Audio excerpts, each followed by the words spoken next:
오병이어 사건은 이제 사복음서에 이제 다 기록이 되어져 있습니다. 그래서 그만큼 이제 핵심적인 의미를 담고 있다라는 것이죠. 그래서 오병이어는 이제 단순히 이제 백성들의 그 먹을 것을 해결해 준 그 사실에만 그 의미에만 멈추지 않습니다. 오병이어는 이제 더 나아가서 그리스도께서 어떤 분이신가를 이제 드러내고 있는 정말 의미 있는 사건입니다. 그래서 오병이어 사건이 있고 나서 이제 뒤에 나오는 내용들을 보면은 오병이어 사건을 통해서 예수님이 어떤 의미를 드러내시고자 했는지를 우리가 알 수가 있습니다. 그래서 오병이어 사건이 있고 그리고 요한복음 6장은 이제 무엇으로 계속 기록이 되고 반복이 되는가 하면 이 떡이라는 단어가 계속 나옵니다. 그래서 요한복음 6장 35절에 예수께서 이르시되 나는 생명의 떡이니 내게 오는 자는 결코 줄이지 아니할 터이요 나를 믿는 자는 영원히 이제 목마르지 아니하리라. 그리고 47절 48절에도 진실로 전실로 너희에게 이르노니 믿는 자는 영생을 가졌나니 그러면서 내가 곧 이 생명의 떡이니라. 그래서 생명의 떡 계속 이런 단어가 나오죠. 그렇다라고 한다면 오병이어 사건과 이 생명의 떡이 무언가 연관이 있다라는 것입니다. 떡은 이제 예수님의 생명을 가리키죠. 그리고 예수님이 주시는 영생을 의미합니다. 그렇다면 이 사건이 이제 단순히 먹을 것이 해결되었다라는 것을 넘어서서 이제 무언가 특별한 의미가 있다라는 것을 이제 우리가 알 수가 있는 것이죠. 같은 내용을 기록하고 있는 마태복음 14장 19절에는 이제 이렇게 기록이 되어져 있습니다. 무리를 명하여 잔디 위에 앉히시고 떡 5개와 물고기 2마리를 가지사 하늘을 우러러 축사하시고 떡을 떼어 제자들에게 주심에 제자들이 이 무리에게 주니 어떤 모습이 있냐면 떡을 떼어 이 제자들에게 주심에 그래서 뭔가 좀 연상이 되지 않으십니까? 어떤 장면이 떠오르시죠? 무엇인가 하면 고린도전서 11장 23절에서 24절입니다. 내가 너희에게 전한 것은 주께 받은 것이니 곧 주 예수께서 잡히시던 밤에 이 떡을 가지사 축사하시고 떼어 이르시되 이것은 너희를 위하는 내 몸이니 이것을 행하여 나를 기념하라 하시고 그래서 지금 오병이어 사건에서 떡을 떼어 제자들에게 주심에 그래서 지금 성만찬에서도 떡을 떼어 제자들에게 주심에 이 모습이 같다라는 것이죠. 그러면 이 성만찬의 의미를 통해서 지금 오병이의 의미를 우리가 알 수가 있다라는 것입니다. 그래서 잘 알고 계시듯이 이 떡과 잔은 예수님의 살과 피를 상징하죠. 그러니까 여기에서 살은 이제 예수님의 몸을 말합니다. 그러니까 이 몸은 이제 떡으로 표현이 되죠. 그래서 몸은 생명입니다. 그래서 내가 너희에게 몸을 준다, 이 살을 준다라는 것은 생명을 너희에게 준다라는 것을 의미하는 것이죠. 그래서 이 떡은 예수님의 몸, 다시 말해서 예수님의 생명을 의미하는 것입니다. 그러니까 예수님은 오병이어에서 이제 이 사실을 나타내신 것이죠.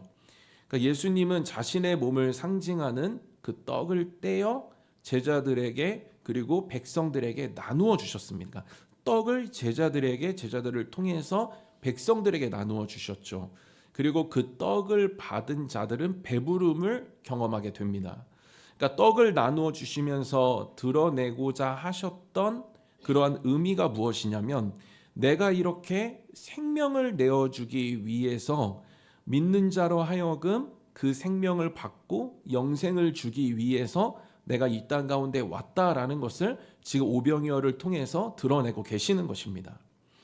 이제 요한복음에는 이러한 표적들이 많이 등장을 하거든요. 그래서 가나안 이제 혼인 잔치도 이와 같습니다. 이 가나안 혼인 잔치에 이제 예수님이 가시거든요. 근데 포도주가 떨어집니다. 예수님께서 하인들에게 이제 명령을 하시죠. 예수께서 그들에게 이르시되 항아리에 물을 채우라 하신즉 이 아기까지 채우니 그러니까 하인들이 이제 순종을 합니다. 그러자 뭐가 있냐면 물이 포도주로 이제 변하게 되죠. 그래서 많이 들어서 아시죠. 그래서 9절에 연회장은 물로 된 포도주를 맛보고도 어디서 났는지 알지 못하되 물도온 하인들은 알더라. 연회장이 이 신랑을 불러. 그러니까 물이 포도주로 변한 이 사건에서 주는 교훈은 오늘 오병이어의 사건과 그 교훈이 같습니다. 첫 번째가 뭐냐면 모두 그리스도를 나타내고 계신다라는 것이죠. 그 구속 사역을 나타내고 계시는 것입니다. 그래서 예수님을 모실 때만 공허함과 어떠한 결핍 이런 것들이 채워지고 진정한 배부름 그리고 만족과 기쁨을 누릴 수 있다라는 것을 알려주고 있는 것이죠. 그래서 지금 잔치집의 분위기가 막 무르익어 가는데 포도주가 떨어졌습니다. 그러니까 위기이죠. 그러니까 빈자리가 생기고 공허함이 생기고 결핍이 생겼습니다. 그러니까 우리의 영혼과 삶 속에서도 이러한 일들은 막 일어나기 시작하죠. 그래서 포도주가 떨어진 잔치집처럼 이제 빈자리가 생기는 것입니다. 막 공허해지고 결핍이 생기고 막 이러한 내면의 어떤 갈등들이 일어나는 것이죠. 그런데 이러한 영혼의 문제, 삶의 문제를 누가 해결해 주실 수 있는가 하면은 예수님이 해결해 주실 수 있다라는 것입니다. 무엇을 알 수 있는가 하면은 인간의 기쁨과 만족은 잠시뿐이라는 것이죠. 그래서 포도주가 있으면 있는 대로 그냥 금방 떨어지는 것이 이 사람의 영혼이고 그 사람들이 직접 추구하는 그런 삶의 모습들입니다. 예수님으로만 우리는 빈자리가 채워져야 하고 그렇게 예수님으로 채워질 때 그 모든 것들은 진정한 만족을 주는 것이고 제 기쁨이 되는 것입니다. 그리고 또 하나의 의미는 무엇이냐면 이제 꾸정물 같은 인생을 향기 나는 인생으로 이제 바꿔 주셨다라는 것이죠. 그러니까 이 부분을 놓고 이제 분당의료교회 이찬수 목사님께서 이렇게 좀 말씀하신 부분이 있습니다. 뭐라고 하셨냐면 돌 항아리에는 손 씻고 남은 물, 이제 꾸정물이 남아 있습니다. 그 물을 포도주로 바꿔 주셨다라는 것은 꾸정물 같은 인생을 영혼을 향기 나는 인생, 영혼으로 바꿔 주신 것을 의미합니다. 그러니까 매우 공감이 되는 것이죠. 그래서 요한복음 2장에서 이것을 뭐라고 정리하냐가 하면은 요한복음 2장 11절에 예수께서 이 첫 표적을 갈릴리 가나에서 행하여 그의 영광을 나타내심에 제자들이 이제 그를 믿으니라. 그러니까 표적을 나타내 보셨다. 그러니까 여기서 표적은 그리스도의 구속 사역을 얘기하는 것이죠. 그것을 예표하는 것을 표적이라고 하는 것입니다. 그래서 병 고치는 것도 마찬가지죠. 그리고 지금도 마찬가지고 가나안 이 혼인 잔치에서도 마찬가지고 오병이어도 마찬가지. 다 표적입니다. 예수님께서 진정한 이 결핍 그런 것들을 빈자리를 채워줄 수 있는 분이시고 예수님께서 채워주셨을 때 이 혼인잔치에서 기쁨이 회복되고 사람들이 만족했던 것처럼 예수님을 통해서 진정한 만족을 경험할 수 있다. 그리고 오병이어를 통해서 사람들이 배고프지만 영적인 배고픔이 있지만 예수님께서만 그 배부름을 해결해 주실 수 있다. 지금 이 이야기를 계속하고 있는 것이죠. 그리고 뿐만 아니라 정말 예수님께서 생명의 떡이 되심으로 말미암아 진정한 생명을 주시고 그 생명을 받은 자로서 영원한 생명을 받으면서 살아갈 수 있다라는 것, 이것을 지금 이야기하고 있는 것입니다. 그래서 예수님께서는 이제 무리들을 보시고 이제 그들의 배고픔을 보셨죠. 이 또한 이제 혼인잔치와 같습니다. 지금 이제 오병이어를 보면은 영적인 배고픔이 있습니다. 그러니까 이러한 영적인 결핍은 예수님 외에 다른 것으로 채워지지 않는다라는 것이죠. 근데 지금 이제 본문에 보시면 7절에 부족하리이다. 그리고 11절에 원대로 주시니라. 그리고 심지어는 13절에 남은 조각이 12바구니에 찼더라. 그래서 남아 넘치는 것이죠. 그래서 부족하지만 예수님만이 채워주실 수 있고 그 채워주시면 넘치는 채워주심이다라는 것입니다. 이것을 지금 이 요한복음 오병이어의 사건이 드러내고 있는 것이죠. 인간이 타락함으로 찾아온 현상 중에 하나는 이제 결핍입니다. 결핍. 그래서 영적인 배고픔, 목마름을 가지고 살아가죠. 제가 이렇게 보면은 저도 그렇고 꼭 사람은 무언가로 채우려고 하는 것들을 제가 보게 됩니다. 그래서 보면은 막 방 전체를 막 가수의 막 무슨 수건 그런 굿즈 이런 걸로 다 채워놓고 그 가수를 섬기거나 그걸로 채우거나 취미로 채우거나 제가 이렇게 막 보면은 이렇게 네이버 카페 같은 거 이렇게 글 같은 거 보면 이게 취미생활 같은 거 올리는데 와 정말로 막 그거에 모든 것들을 막 다 투자하고 걸고 막 해서 거기에 온갖 에너지를 다 쏟는 것들을 제가 봅니다. 그러면서 제가 느끼는 건 뭐냐면 정말 사람은 결국에 공허하구나. 그래서 그것을 무엇으로든 채우기를 원하는구나. 그래서 그것이 하나님이 아니고 예수님이 아니면 자꾸 이제 다른 것으로 이제 채우게 되는 것이죠. 그래서 막 쾌락이 그래서 이제 계속 쾌락으로 채우려고 하는 것입니다. 그래서 점점 그 강도가 강해지게 되는 것이죠. 그래서 쾌락은 진정한 만족을 주지 않으니까 계속 목마름을 주니까, 그러니까 저희가 뭐 그 탄산 음료를 마시면 갈증이 해결, 그때 그 자극이 있지만 결국에 탄산 음료는 더 큰 목마름을 주는 것이죠. 진정한 갈증을 해결해주지 못하는 것입니다. 그래서 강도가 점점 강해지는 것이죠. 무언가 진정한 목마름이나 배고픔을 해결해 줄 수가 없다라는 것이죠. 그래서 세상의 건 막 다른 것으로 채워지지만 우리가 결국에 알게 되어지는 사실은 무엇이냐면, 예수님으로만 채워질 때 우리는 진정한 만족, 기쁨, 이 배부름 그 속으로 들어갈 수 있다라는 것을 우리가 알게 됩니다. 그 사실이 점점 명확해지기 시작하는 것이죠. 그래서 우리의 목마른 배고픔은 오직 예수님으로만 채워질 때 진정한 만족, 부요함, 배부름 그렇게 경험할 수가 있는 것입니다. 그런데 이 배고픔의 해결이 어떤 과정을 거쳤는지를 보니까 이 11절에 떡을 나누어 주셨다 이렇게 되어 있습니다. 그러니까 처음에 말씀드렸듯이 여기서 떡은 예수님의 생명이죠. 그러니까 예수님께서는 오병이어의 기적을 통해서 자신이 생명의 떡임을 지금 나타내셨습니다. 그러니까 그 생명을 우리에게 주셨다라는 것이죠. 생명의 떡 되시는 예수님을 우리에게 주셨다. 그럼 우리가 떡을 받으면 예수님을 모시고 살아가는 자가 되는 것이고, 예수님 우리의 그 임재와 연합 속에서 계속 우리 안에 일을 하시는 것이죠. 해결해 주시는 것입니다. 그래서 예수님으로 우리가 풍성할 때 그 예수님으로, 또 그 예수님의 일하심으로 우리는 계속해서 영적인 만족과 기쁨과 그런 배부름 가운데 살아갈 수가 있는 것입니다. 6장 51절입니다. 같이 읽겠습니다. 나는 하늘에서 내려온 살아있는 떡이니 사람이 이 떡을 먹으면 영생하리라. 내가 줄 떡은 곧 세상의 생명을 위한 내 살이니라 하시니라. 예수님으로 우리가 충만하면, 그분을 잘 모시고 살아가면 그분의 해결해 주심으로 우리가 풍요로움, 부요함, 배부름, 참된 영적인 만족 속에서 살아갈 수가 있다라는 것입니다. 그런데 또 하나 살펴볼 것은 무엇이냐면, 예수님의 떡으로, 떡 되심으로 이제 구원받는 자는 그렇다면 어떻게 살아가야 하는가라는 문제입니다. 그러니까 오늘 오병이어 사건은 예수님의 구속 사역에 대한 이 표적 예표일 뿐 아니라 제자들에게 명령하시는 그런 예수님의 말씀을 담고 있죠. 그래서 저희 또한 예수님이 생명의 떡이 되시고 그 떡을 우리가 받았다라고 한다면 우리 또한 그 떡을 사람들에게 나눠줘야 하는 것입니다. 그래서 지금 제자들에게 예수님 직접 하지 않으시고 제자들에게 떡을 주시고 그 떡을 나눠줘라 라고 말씀을 하시죠. 이 일들이 우리에게도 그대로 주어진 것입니다. 왜냐하면 우리도 떡을 받았기 때문에 그 떡을 나눠줘야 하는 것이죠. 그래서 예수님은 무리들을 불쌍히 여기셔서 이제 먹을 것을 주고 싶으셨습니다. 그러나 제자들은 살짝 버겁기도 하고 그 문제를 이제 자신들이 해결해 줄 수 없다라고 생각을 했습니다. 그래서 예수님께 조금 편하고 쉽게 가고 싶은 그런 이제 핑계와 변명을 대기 시작하죠.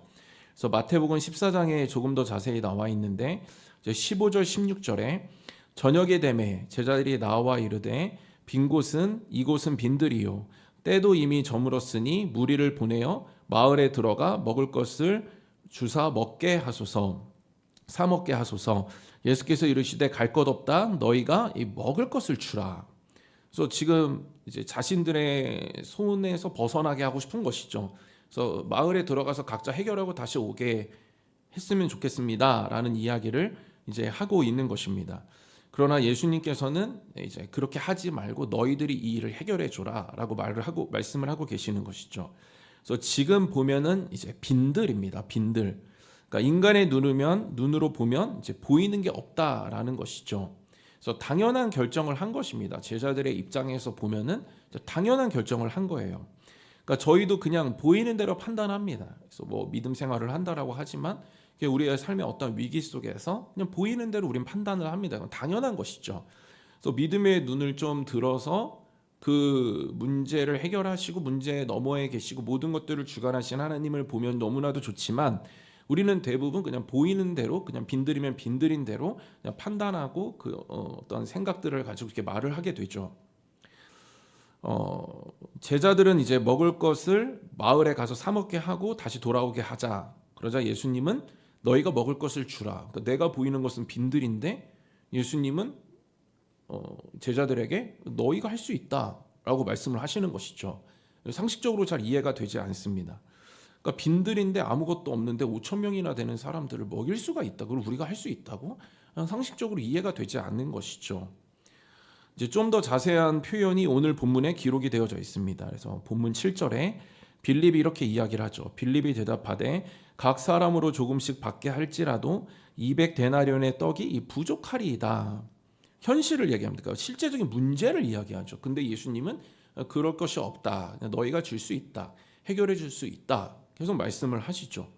근데 이렇게 말씀하신 것을 보니까 6절에 이렇게 말씀하심은 친히 어떻게 하실지를 아시고 이 빌립을 시험하고자 하심이라. 그러니까 저희들이 이제 신앙생활을 할 때도 마찬가지고 그러니까 사회생활을 할 때 직접적인 인간관계 속에서도 질문의 의도를 잘 파악해야겠죠. 그래서 뭐 저도 후배 목사님들하고 진짜 얘기하면은 이제 후배 목사님들 지금 이제 뭐 부목사 하고 계시고 아니면 담임 목사님은 뭐 이렇게 이야기를 했는데 이제 뭐 이제 한 거예요. 그럼 제가 그러죠. 아 진짜 가란다고 진짜 가냐? 먹으란다고 진짜 먹냐? 뭐 이런 거죠. 그러니까 잘 의도를 파악을 해야겠죠.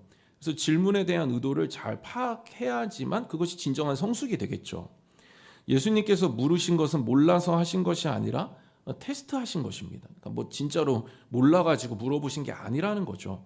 그래서 저희들에게도 예수님 같이 질문을 하시는 것입니다. 그러면 의도를 빨리 알아채고 지금 빌립은 믿음으로 고백했어야겠죠. 지금까지 계속 제자 훈련을 받았고 예수님 그런 기적들을 받고 했으면은 얘기를 해야 됩니다.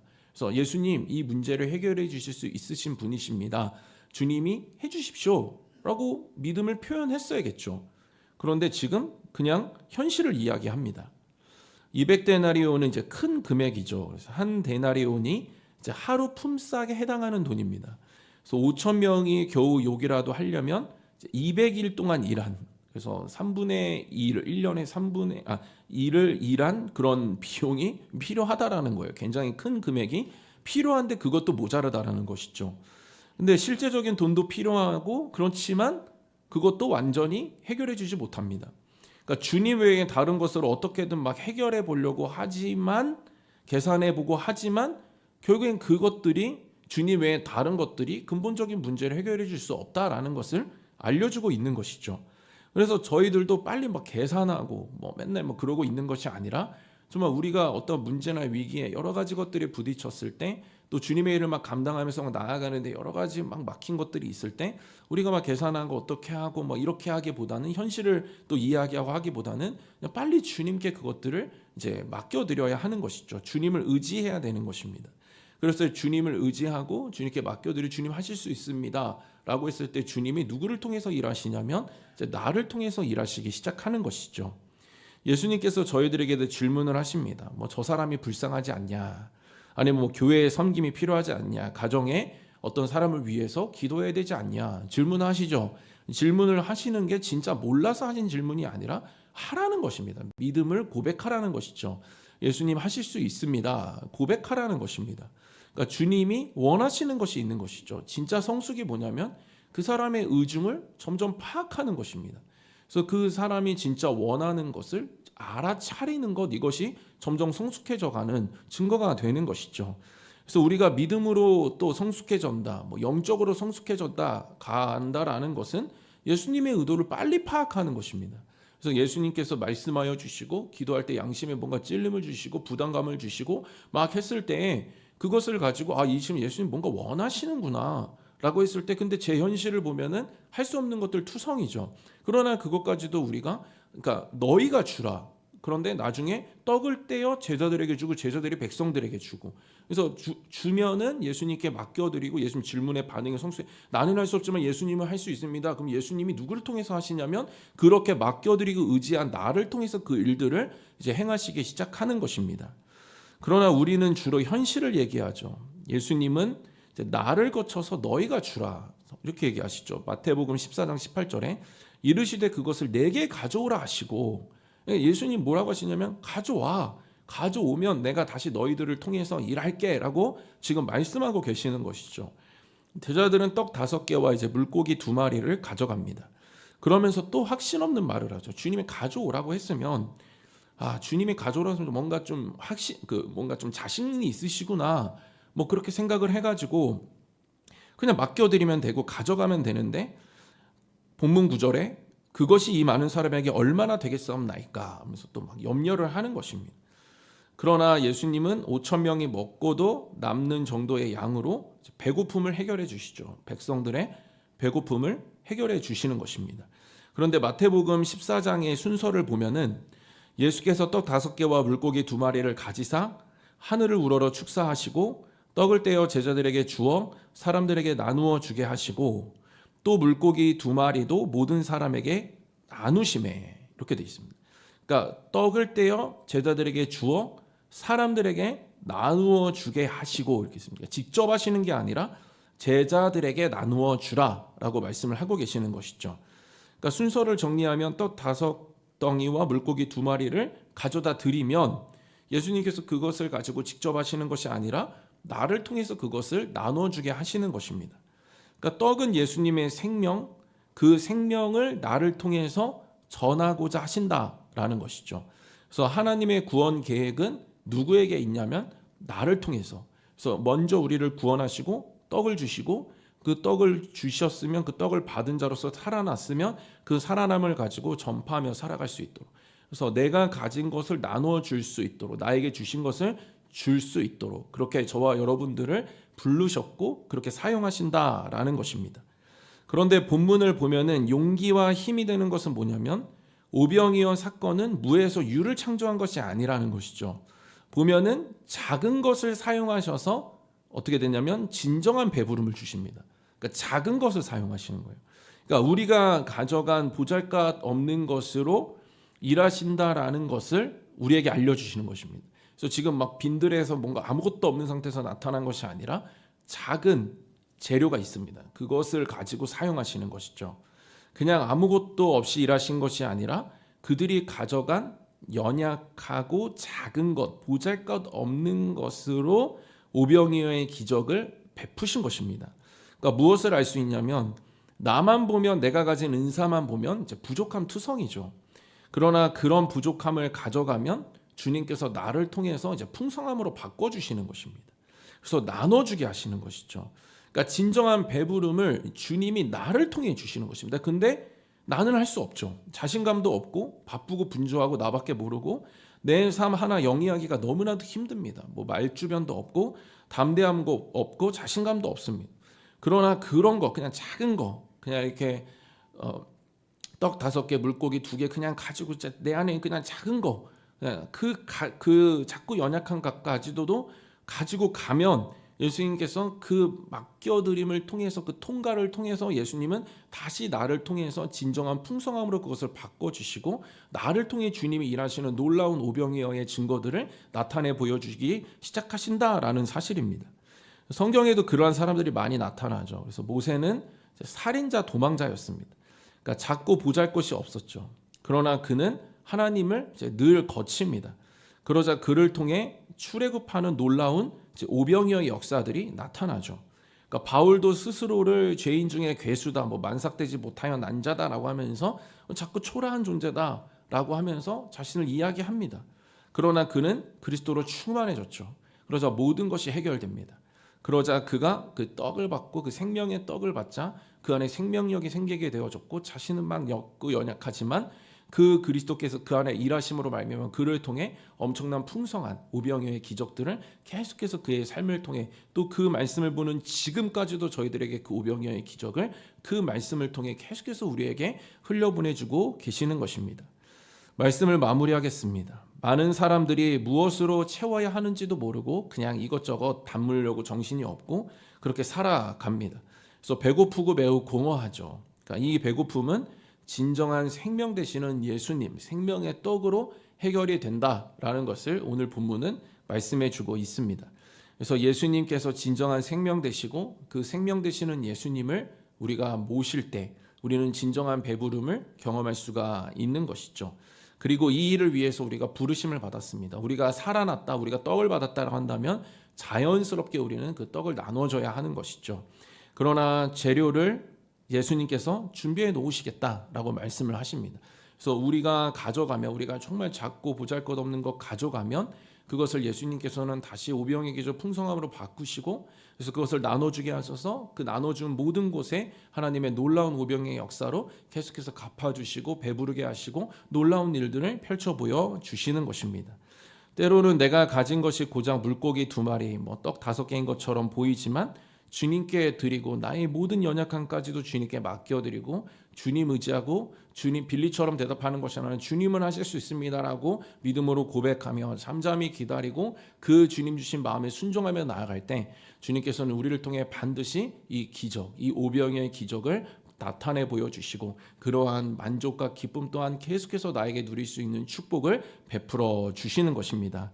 저는 저와 여러분 모두가 진정한 떡, 이 생명 되시는 예수님으로 나를 충만하게 하시고 또 진정한 배부르고 그리고 그 배부름을 온전히 나눠주게 되어지는, 그래서 주님이 떡을 떼어 주시면 그것으로 나를 충만하게 해서 그 충만을 다른 사람에게도 그대로 흘려보내심으로 말미암아 또 내가 자꾸 연약해도 자꾸 나의 현실만 보이고 내 모습만 솔직하게 보이고 그것까지도 다 맡겨드려서 그렇게 예수님이 그 작은 것을 풍성함으로 바꾸시는 것뿐만 아니라 또 나를 통해서 그 오병이어의 기적을 나를 통해서 반드시 행하시고자 하시는 그 예수님의 그 부름 앞에 온전히 반응하심으로 정말 내가 초라한 존재가 아니라 예수님만 거치면 나도 정말 온전하고 위대한 존재라는 그러한 자긍심을 가지시고 분명하게 나를 통해 주님이 하실 일이 있다라는 것을 날마다 그 소명 속에서 그 가치를 깨달으시고, 그래서 주님 붙들고 의지해서 주님이 나를 통해 베푸시는 그 오병이어의 기적이 나눌로 충만하고 그것이 목도되어지는 진정한 만족과 기쁨 속에 신앙생활 하시며 살아가시는 저와 여러분들 모두 되시기를 주님의 이름으로 축원드립니다.